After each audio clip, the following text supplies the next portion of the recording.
El Señor esté con todos ustedes. Lectura del Santo Evangelio según San Mateo. En aquel tiempo, al llegar a la región de Cesarea de Filipo, Jesús preguntó a sus discípulos: ¿Quién dice la gente que es el Hijo del Hombre? Ellos contestaron: unos que Juan Bautista, otros que Elías, otros que Jeremías o uno de los profetas. Él les preguntó: ¿y ustedes quién dicen que soy yo?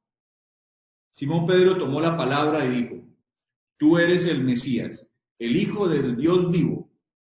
Jesús le respondió: bienaventurado tú, Simón, hijo de Jonás, porque eso no te lo han revelado ni la carne ni la sangre, sino mi Padre que está en los cielos. Ahora yo te digo, tú eres Pedro, y sobre esta piedra edificaré mi iglesia, y el poder del infierno no la derrotará. Te daré las llaves del reino de los cielos. Lo que ates en la tierra quedará atado en los cielos, y lo que desates en la tierra quedará desatado en los cielos. Y les mandó a los discípulos que no dijesen a nadie que él era el Mesías. Palabra del Señor. Hay dos cuestiones que hoy vamos a responder desde el Evangelio de hoy, y es básicamente en lo que se centra el Evangelio. La primera cuestión es: ¿quién es Jesús? Y la segunda es las llaves del cielo, las llaves de la iglesia. ¿Quién las tiene? ¿Quién las maneja? ¿Sí?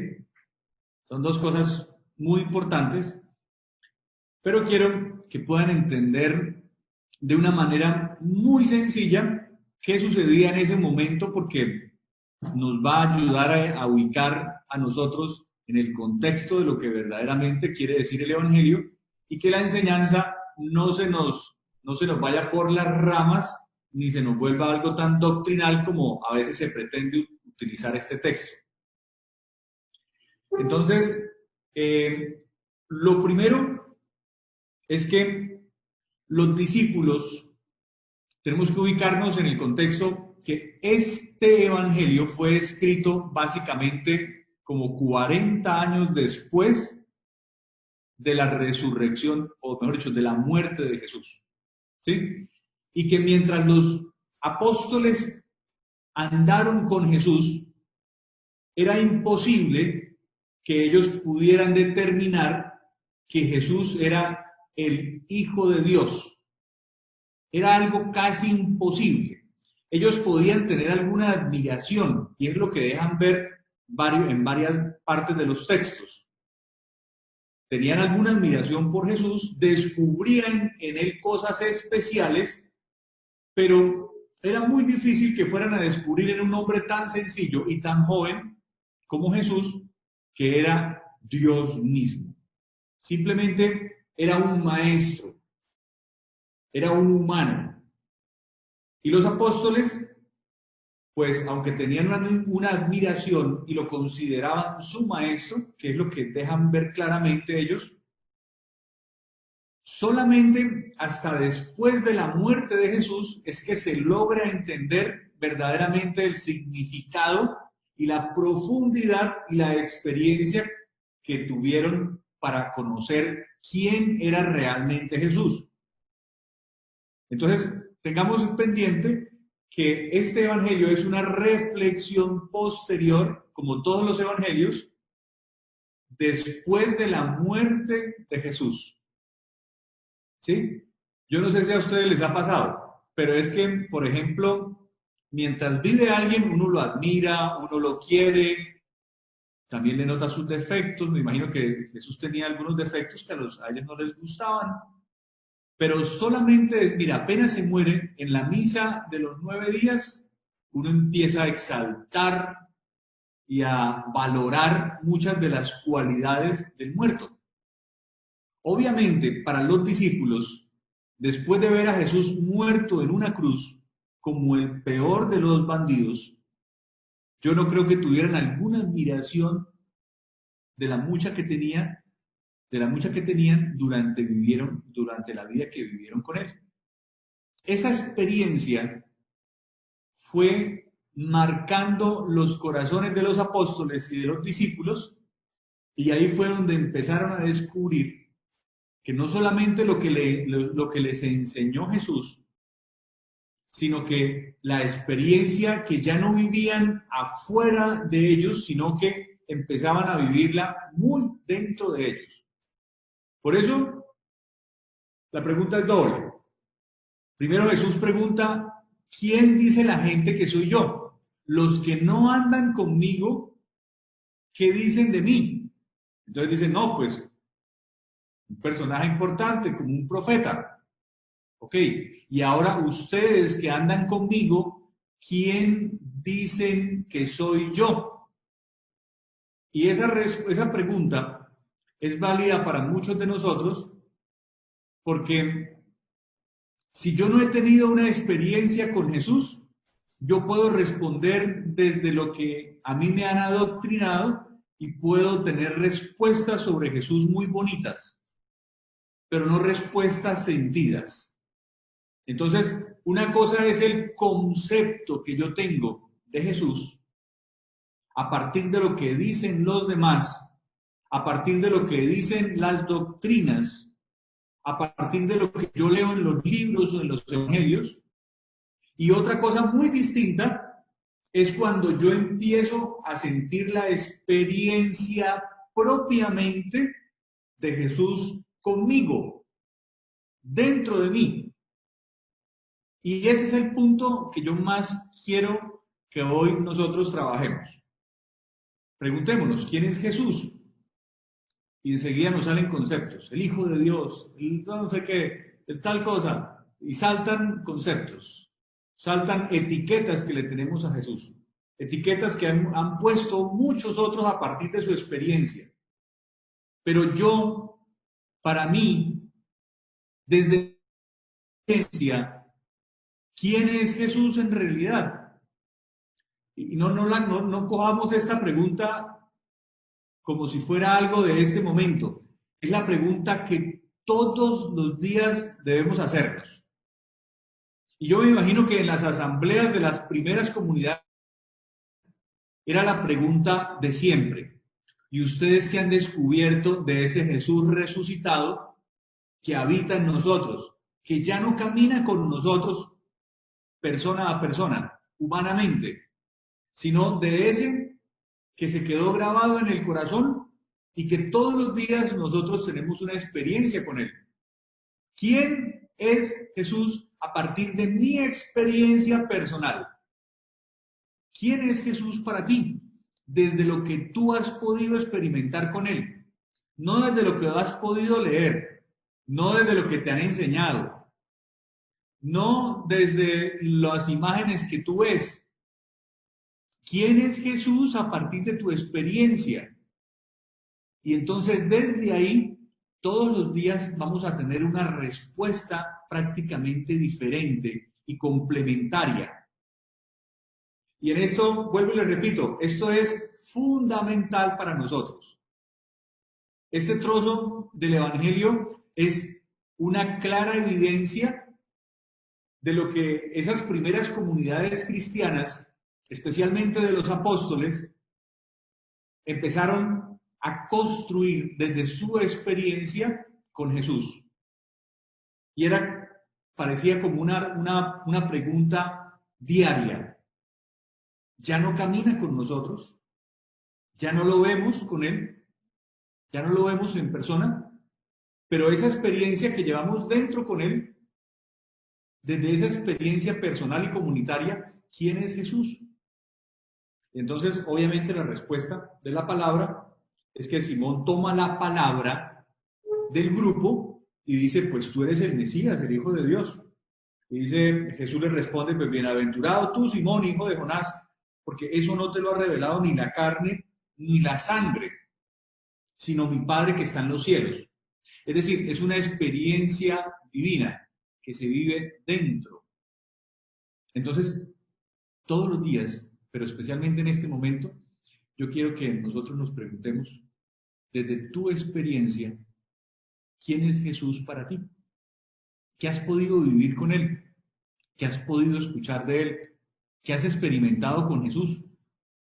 Y esto es el fundamento para nosotros poder decir, ¿soy cristiano o no soy cristiano? Lo segundo de este evangelio es, y las llaves del reino, es decir, cómo vamos a liderar esta comunidad que se formó a partir de esta experiencia con Jesús. Claramente, los evangelios nos dejan muy en evidencia que Jesús no pretendió fundar una iglesia, pero que a raíz de la experiencia después de su muerte, se crea una comunidad con ese mismo sentir, y es la comunidad apostólica. Y en torno a los apóstoles, esos discípulos. Y esa comunidad queda ahí diciendo, bueno, ya no somos judíos, ya no estamos para cumplir la ley, ahora estamos es para vivir una experiencia con Jesús y comunicársela al mundo. ¿Cómo nos organizamos? Era la gran pregunta. ¿Cómo nos organizamos?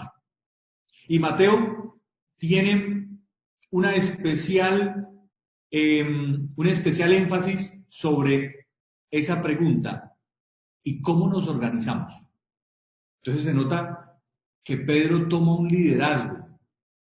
Se nota que esas llaves del reino es una manera de decir, bueno, Pedro, vamos a organizarnos.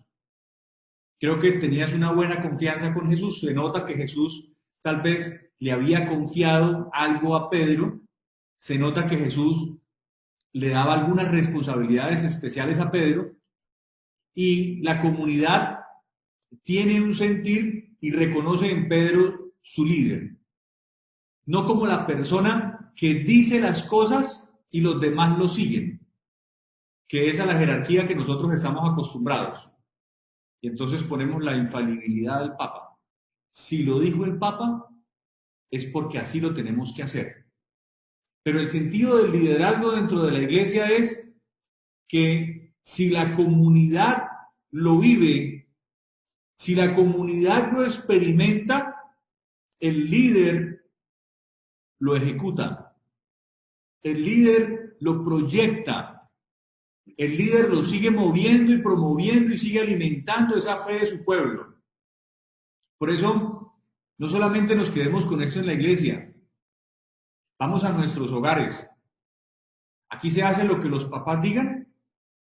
Pues realmente el liderazgo de un hogar no debe estar basado más bien en el sentir de los hijos, por pequeño que sean, en el sentir de un papá, de una mamá, de unos hijos, y ese conjunto de ese sentir, de esa experiencia de fe, es la que el líder va a seguir alimentando y va a seguir acrecentando. El animador de una pequeña comunidad, el párroco, el obispo, el papa, no están para hacer lo que ellos digan o lo que ellos consideran que es así. La jerarquía de las primeras comunidades cristianas, que más o menos fue lo que se hizo hasta el siglo III, era el sentir de una comunidad. El líder servía para ellos, estaba en función de ellos. Por eso quitémonos cristianamente el concepto tan erróneo de que es el líder el que dice y la comunidad lo hace así porque él lo dijo.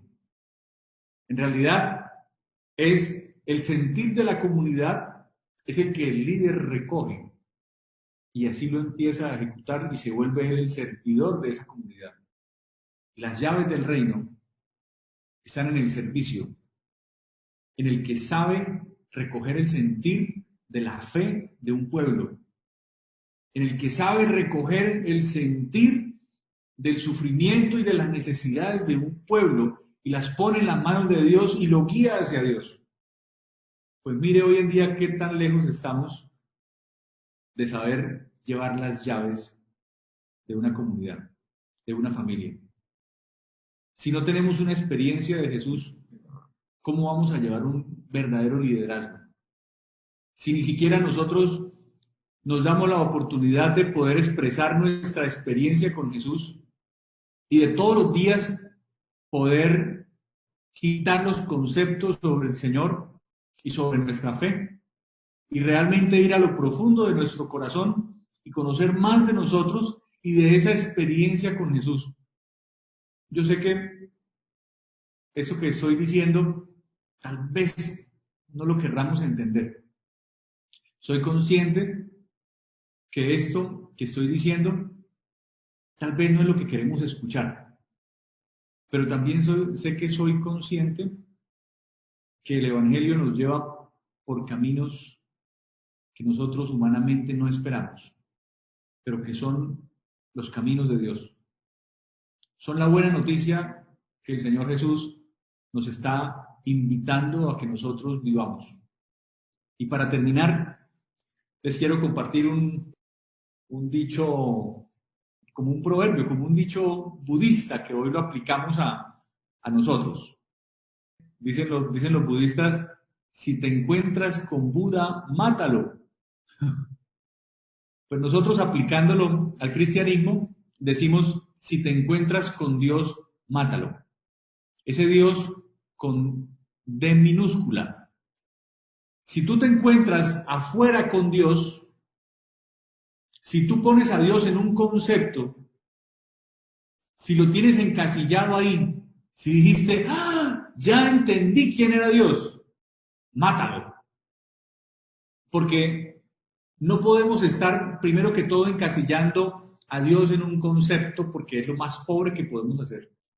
Segundo, si te encuentras con Dios allá afuera, quiere decir que es una fabricación de tu imaginación. Es un fantasma y tienes que matarlo. Porque la verdadera experiencia con Dios es dentro de nosotros.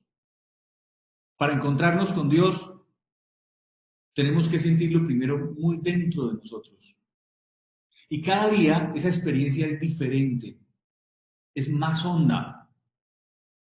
Por eso si decimos es que Dios es el Hijo de Dios, Jesús es el Hijo de Dios, lo dejamos en un concepto, lo dejamos ahí afuera atrapado.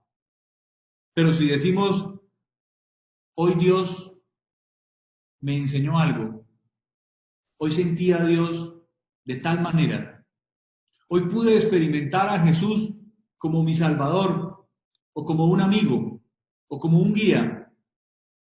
Hoy en esa persona que sufrió, pude sentir a Dios dentro de mí. Y entonces se acaba el concepto de Dios y se empieza a vivir una experiencia muy dentro de nosotros. Por eso, ¿quién es Jesús para ti? ¿Qué imagen has fabricado de Él que te está impidiendo profundizar una verdadera relación con el Señor? ¿Qué fantasma hemos encontrado en el camino y lo identificamos con Dios? Por eso quiero que mates todas las ideas que tengas de Dios y empieza a buscar tu propia experiencia dentro de ti, cada día, cada segundo.